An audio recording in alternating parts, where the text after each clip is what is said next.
नमस्कार, मीडिया भारत न्यूजमध्ये आपलं स्वागत. सध्या कल्याणमध्ये बिल्डर लोकांची मुजोरी वाढलेली आहे. नुकत्याच मीडिया भारत न्यूजने करपेवाडी येथील नागरिकांची होत असणारी दिशाभूल आणि शोषण याच्या विरोधात बातमी प्रसिद्ध केल्यानंतर अनेक सदनिकाधारक आणि अनेक गृहसंकुलांचे त्रासलेली माणसं आता रस्त्यावर उतरू लागली आहेत. नमस्कार, मी राकेश आहे, सहजीवन रेसिडेन्सी. मागील 10 वर्षापासून आम्ही 230 कुटुंब तिथे राहत आहोत, वास्तविक करत आहोत. कसं आहे की बिल्डरने ॲज पर प्लॅन तिथे आम्हाला हदकायम करून दिली नाही, वाडी भिंत बांधून दिली नाही. त्याच्या कारणे तिथे अनधिकृतपणे काही लोक ये जा करतात, त्याचा त्रास आम्हाला होतो. ते तिथे वाहनं पार्क करतात, त्याचा त्रास आम्हाला होतो. तिथून काही गडदुल्ले जे आहेत ते जातात, त्याचा त्रास आम्हाला होतो. आता त्यांनी वाडी भिंत पाडून आमच्या प्रिमायसेसमध्ये एंट्री केली होती. स्ट्रेस पासिंगचा गुन्हा देखील पोलीस करून घेत नाहीत. आम्हाला मारण्याच्या धमक्या दिल्या, ते देखील पोलीस नोंदवून घेत नाहीत. महापालिका हे प्रकरण ढकलते, पोलिसांच्या प्रोटेक्शनमध्ये करा. पोलीस बोलते की महापालिकेने सांगितलं तरच करणार. अशा कारणाने आमचा फुटबॉल झालेला आहे. आमचं कामं काही होत नाही आहेत.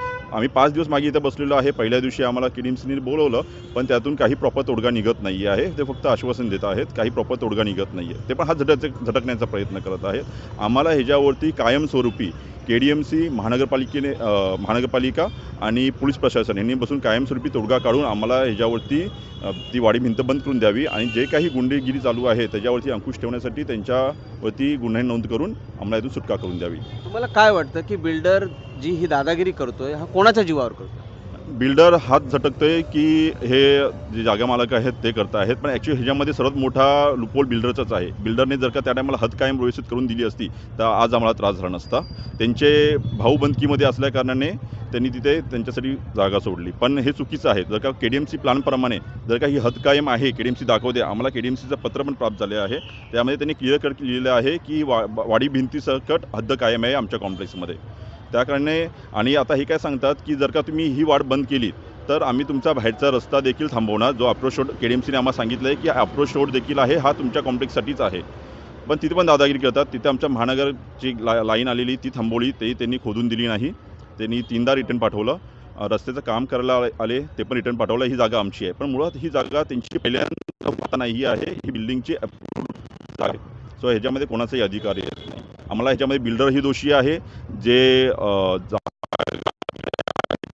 पण दोषी आहेत, KDMC पण दोषी आहे आणि पोलीस प्रशासन देखील तेवढं दोषी आहे, कारण की ते कोणाच्या तरी स्थानिक लोकप्रतिनिधीच्या दबावाने हे काम करत नाही आहे. KDMC असू द्या किंवा पोलीस प्रशासन असू द्या. ही दादागिरी जी असते बिल्डर एकटा करत नसतो, त्याच्यामध्ये अधिकारी जेव्हा कच खातात त्यांच्या निश्चितच राजकीय लोक त्यांच्यासोबत असतात. ताई, तुम्ही 10 वर्ष झाले हा त्रास सहन करताय, नेमका काय काय अडचणी आहेत तुम्हाला? आमचा जो पुणे लिंक रोड जो आहे तिथून आमची आमचा रस्ता चालू होतो. तिकडनं आम्ही ये जा करतो. कॉर्नरलाच बार आहे. आमचे लहान मुलं आहेत, लेडीज रात्रीचे येतात, जॉबवरून येतात. त्यांना भीती वाटते की कोणी बेवडा अंगावर येईल का, आम्हाला त्रास होईल का, की कोणी आम्हाला छेडेल का. कारण तिथे कॉर्नरला टपरी होती, आता ती काढली आहे. पण त्यांनी पण सिगरेट फुंकून सगळे मुलं तिथे, सगळे लहान मुलांपासून छोटे छोटे जे पण असतात त्यांनाही त्रास होतो. आणि जे ज्येष्ठ नागरिक आहे तिथून ये जा करतात, त्यांनाही प्रॉब्लेम होतो. आणि लेडीजचा जो सगळ्यात मोठा प्रॉब्लेम हा आहे की पिऊन सगळे लोक तिकडे बाहेर बसलेले असतात आणि सिगरेट फुंकत असतात. त्यामुळे आम्हाला तो खूप त्रास आहे. तो रस्ताही आमचा व्यवस्थित करून दिलेला नाही आहे. गॅसची पाईपलाईन अडवली आहे आणि नेहमी आम्हाला हाच त्रास किती दिवस सहन करणार आम्ही. आमची पण काही हे आहे. भरपूर आता आम्हाला येऊन 10 वर्ष झालेली इथं, पण ते खूप लोक येत असतात, गाड्या येत असतात. म्हणजे अशी आमची सोसायटीच अशी राहिलेली नाही आहे. ती म्हणजे कोणी येऊन गाड्या लावतं आणि परत वरतून दादागिरी. किती वेळा हा प्रश्न मांडला तरी ते त्या लक्ष देत नाही, पोलीससुद्धा लक्ष देत नाही, महानगरपालिका. त्यामुळे असं वाटतं का त्यांचंच एकमेकांशी काहीतरी कनेक्शन आहे का काय, असं आम्हाला वाटतं. आणि याच्यावर काहीतरी मार्ग काढावा, याच्यासाठी आम्ही 5 दिवसापासून इथे बसलेलो आहे. तो हम ये चाहते हैं कि हम बस वो हॉल बंद किया जाए और हमारे सीनियर सिटीजनों की तरफ देखें. हमारी सभी बहनें सब छोटे छोटे बच्चों को छोड़ के आई है. और किसी के घर में सास ससुर बूढ़े हैं, किसी के घर में कोई बीमार है, वो कैसे कैसे प्रॉब्लम से यहाँ आई है. तो सबको इनकी तरफ ध्यान देना चाहिए कि आज 5वां दिन चालू हो गया है. हम एकदम सरलतापूर्वक उनका ऑब्जेक्शन ये कर रहे हैं. कोई किसी को हमारी तरफ से उल्टा सीधा कुछ नहीं बोल रहे हैं और हमारा उनको ऐसा सरलतापूर्वक ही निर्णय करना है. हाँ जी. महानगरपालिकेच्या दारात आज 5 दिवस झाला आम्ही बसलेलो आहोत, तरी पण प्रशासनाला कुठलीही जाग येत नाही. याची खरंच आम्हाला लाज वाटते. ते लहान मुलं आहेत आमची घरामध्ये, काहींची खरंच वयोवृद्ध लोक आहेत, कोणी आजारी आहे, तरी पण कोणी दखल देत नाही आहे. किती जण आहेत जे आज उन्हातान्हात बसत आहेत, कोणाला किती त्रास होतो आहे, आणि त्यामध्ये नवरात्रीचे उपवास चालू आहे. थोडी तरी प्रशासनाला खरंच जाग यायला हवी होती.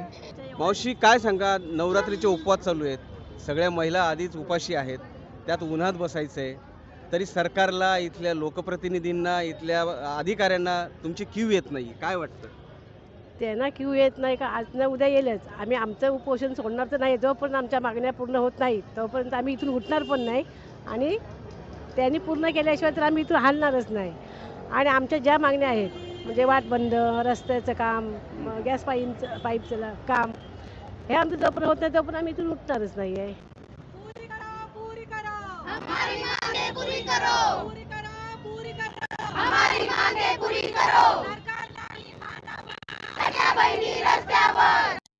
शेवटी रिटायरमेंटचा सर्व पैसा या फ्लॅटमध्ये घातला, कारण चाळीमध्ये आम्ही हेच भांडणं करत होतो. आणि मुलांनी जबरदस्तीने त्या LIC कडून लोन काढून हा फ्लॅट घ्या, आता सुखानं मरू या आशेनं आम्ही फ्लॅट घेतला होता, पण इथं सुखानं मरू पण देत नाही जगू पण नाही देत नाही. आणि म्हणून आता आम्ही सर्व वृद्धांमध्ये जागृती झाली की नाहीतरी आमचं आयुष्य निरर्थक आहे, मरू म्हणजे देशाला तरी त्याचा एक प्रेरणा मिळेल. एवढ्या वर्षापासून आम्हाला अशा बेवड्या लोकांचा त्रास होतोय, दारू पिऊन धिंगाणे होतात, आणि अजून म्हणजे कोणी तुम्ही हे असे प्रकार घडायची वाट बघताय की तुम्हाला आम्ही अगोदर तुम्हाला सूचित करतोय की ह्या अशा गोष्टी घडू शकतात, तर तुम्ही त्याच्यावरती अजून सुद्धा एवढ्या दिवसांपासून ॲक्शन घेत नाहीये.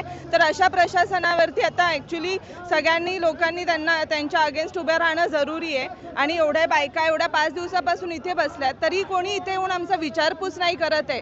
प्रेग्नेंट बायका येऊन बसलेल्या आहे, 6-6, 7-7 महिन्याच्या प्रौढ माणसं येऊन बसलेत. आणि मेन आमचा टॉपिक तोच आहे की आम्हाला संरक्षण म्हणून आहे, आम्ही दुसऱ्या कोणत्या मागण्या करत नाही आहे प्रशासनाकडे, तर त्या कृपया त्या पूर्ण व्हाव्यात.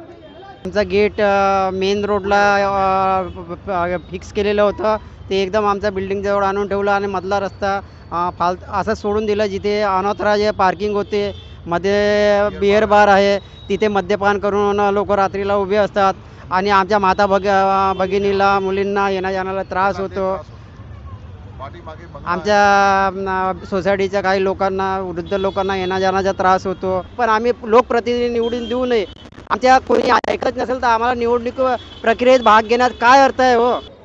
इथल्या लोकांनी आपल्या रिटायरमेंटची सगळी जमापुंजी लावून हे फ्लॅट घेतलेत. तुम्ही पाहिलं असेल की एकीकडे सरकार लाडक्या बहिणींना 1500 रुपये देऊन लुभावण्याचा प्रयत्न करते, पण त्यांच्या सुरक्षिततेच्या बाबतीत जर विचार कराल तर आज ह्या 5 दिवसापासून ह्या लाडक्या बहिणी ज्या आहेत उन्हात बसलेल्या आहेत, त्यांच्या सुरक्षिततेचा प्रश्न आहे.